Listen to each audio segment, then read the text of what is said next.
Hey everyone, I know most of you guys follow me for my music, but I've been getting a lot of requests for the cooling mod I did on my new e-bike, the ONYX RCR.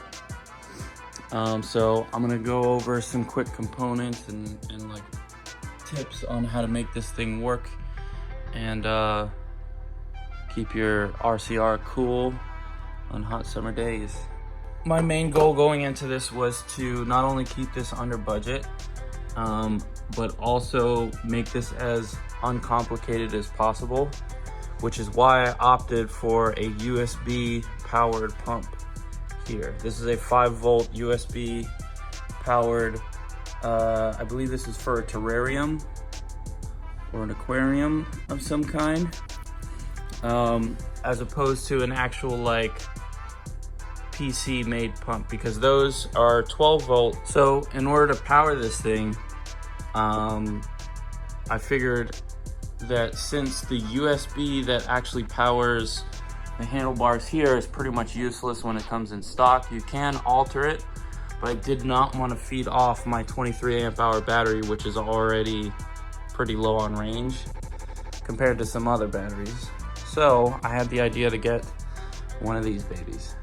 This is a 50,000 milliamp hour power bank. It's got 4 outputs. So when searching for this, for the components on this, I searched PC cooling components. So that's a lot of what you see here, especially up front. You'll notice that these are compression fittings. Now these are a lot more expensive than your standard hose clamps here. So if you're on a budget, there are still radiators that you can get that just have these barb fittings here. Right, so they have like jagged edges, then you use the soft tubing and a hose clamp to tighten it down, and this provides a perfect seal. Now I'm going to be swapping all these out for compression fittings like these ones, because these are more aesthetic. And I happen to have this spare change. So if you want to keep it under budget, if you don't quite have the money yet to like get something like this, these are more than adequate. So right now I have an aluminum cooling block on the inside, which I'll show in a second. But then I have copper on my radiator. So for some reason that messes with this particular coolant. And it draws all the dye out of it. It still cools, it's fine, it just kind of looks like shit. I put orange coolant in here to begin with, and it somehow faded into a matching color anyway, so I'm not complaining really. My reservoir here, I use this to see flow, but I'm gonna be adding this flow indicator that I got right here. I've already got the compression fittings and everything. I'm just waiting on a 3-way fitting so I can swap this out. And I already got a new valve. I'm gonna swap this out. This is a 3-way valve, or a 3-way port. Here you can kind of see where this tube comes out of the cooling block that's in there, which I'll show in a second. Comes through here, goes through the hinge here, and passes through here into the radiator. And then I have this low point drain here. Now this is just in case I need to swap out the coolant or flush it. Honestly, I feel like I put this drain on the wrong side, because when I do drain it, I think I'm gonna have a hard time flushing out the radiator if it's on this side leading to the inlet of this. So I'm gonna be swapping it out to this other side here, and the flow indicator is gonna go here in its place. So that's an easy fix. This is a copper lined Corsair radiator. This is the 2-fan radiator. I don't remember exactly how many millimeters this thing is, but like most things, it's actually held in place with Velcro straps. This is like you buy this stuff on a roll, and you kind of just cut it to size, but there's also some of this stuff on there.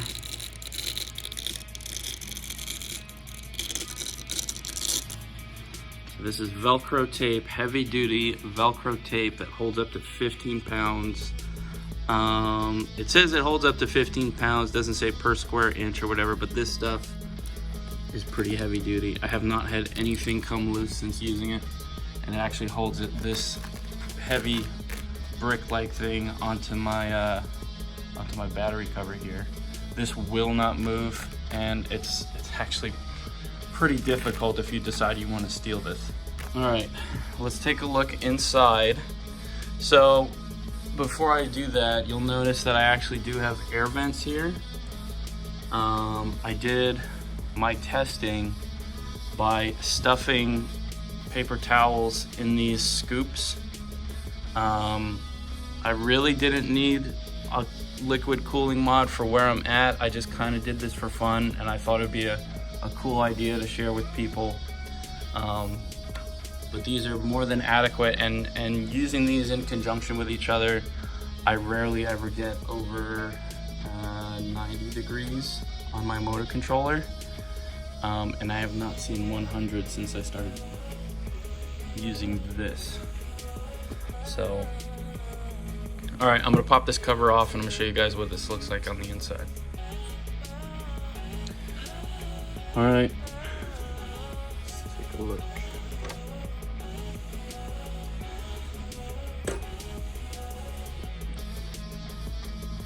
So these new M8 screws are much longer to allow me to continue threading the nylon lock onto here.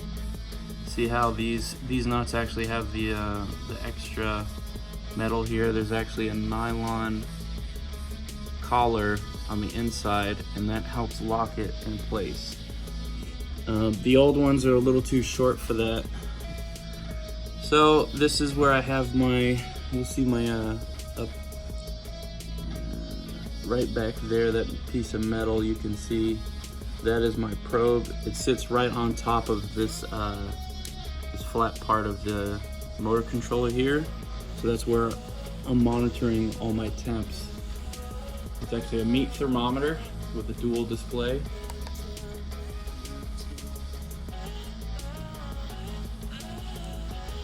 All right, so in order to make this fit, I had to use these 90-degree elbow fittings.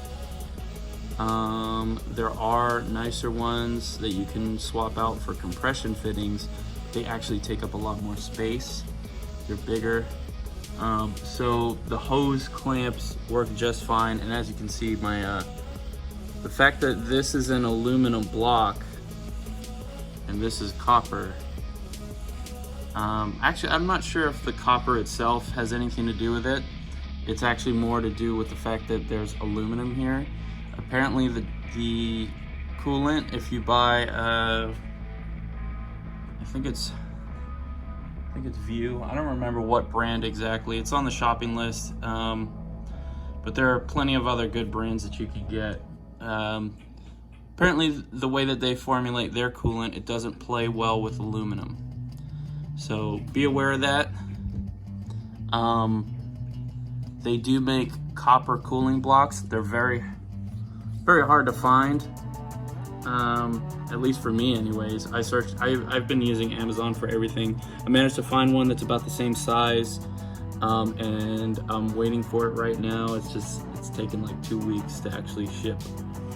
So I'm gonna be swapping that out, and then I'm gonna flush this whole system out, get all that nasty crud out, and either switch the color, add some black lights, and add a bit of UV reactive dye to this system, which would be really fucking dope. So yeah, hose clamps in here are just fine. They take up a lot less space. They're cheaper, and aesthetics really don't matter if you're not showing this part of your system off anyway.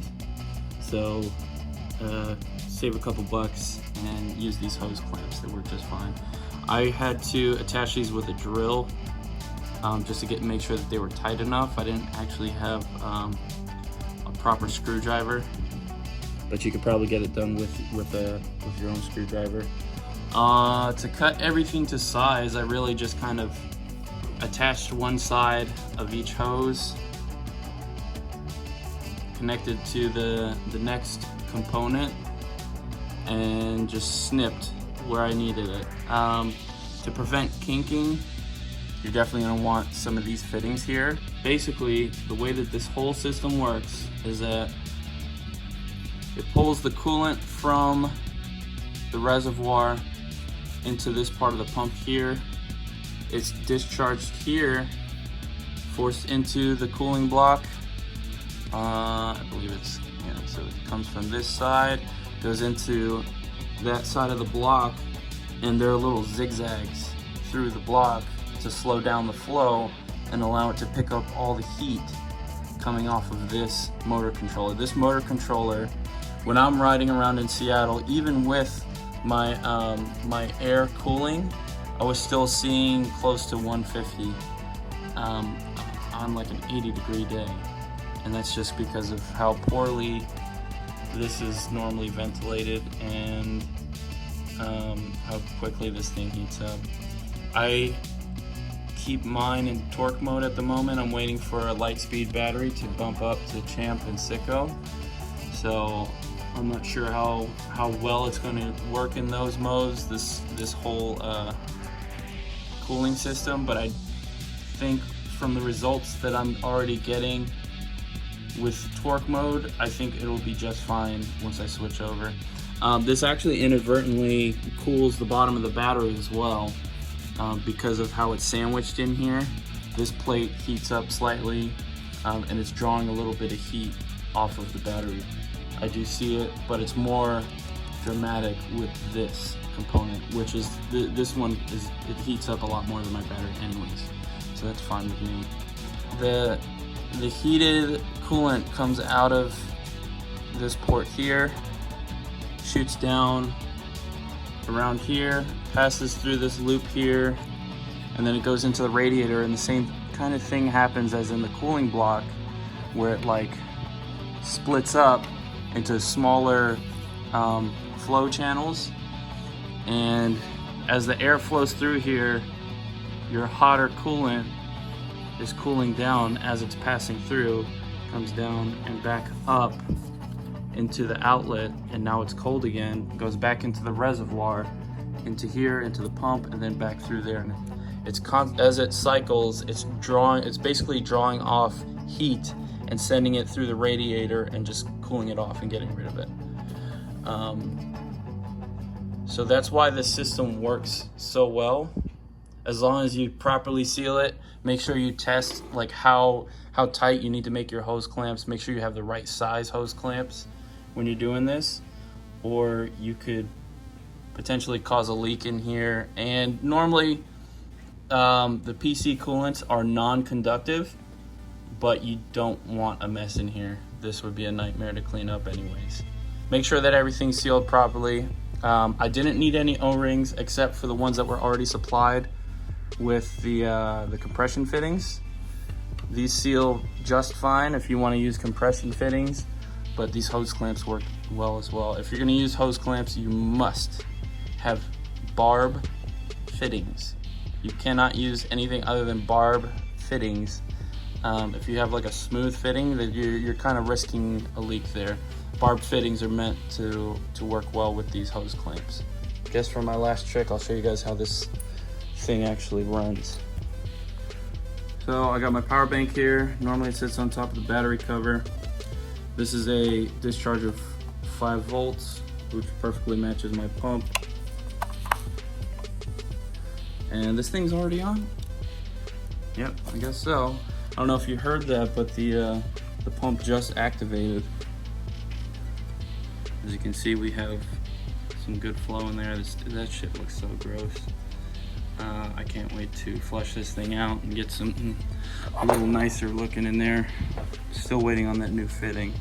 But there's like 0 vibration coming from this pump. You can kind of touch it and feel that it's on. You can kind of hear it whenever it starts up. And here,